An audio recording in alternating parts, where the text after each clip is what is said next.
धोई पड़ी पुरी कोणार्क बेलामार्ग रामचंडी ठारू साहू गणता पर्यंत बर्तमान रास्ता धोइबा बसला।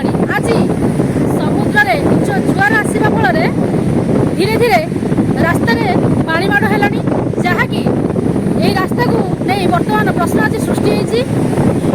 गत वर्ष ये रास्ता धोई जाऊला जहाँपाई अस्थायी भाव में बंध ये अस्थायी बाड़ या किसी काठ एवं बाली बस्ता पकई बर्तमान पुनर्बार ये रास्ता एवं धोई जा बसला। मोर सहयोगी कहबू रास्ता को आप देखेबे के भाव में बर्तमान से रास्ता धोजी एवं समुद्र उच्च लहरी रास्तार माड़ हो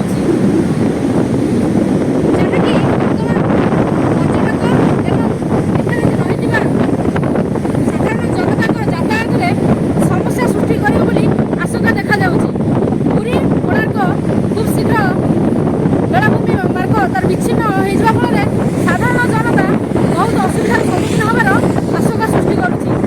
सरकार वैमात्रिक मनोभाव जो यह रास्ता दिन दिन समुद्र लीन हम जहाँकि साधारण जनता दाबी रोचे तुरंत सरकार दृष्टि दे स्थायी जिओ सिंथेटिक वाल निर्माण करने कोणार्क रीताराणी सेठ को रिपोर्ट कोणार्क एक्सप्रेस न्यूज। आपन परिचय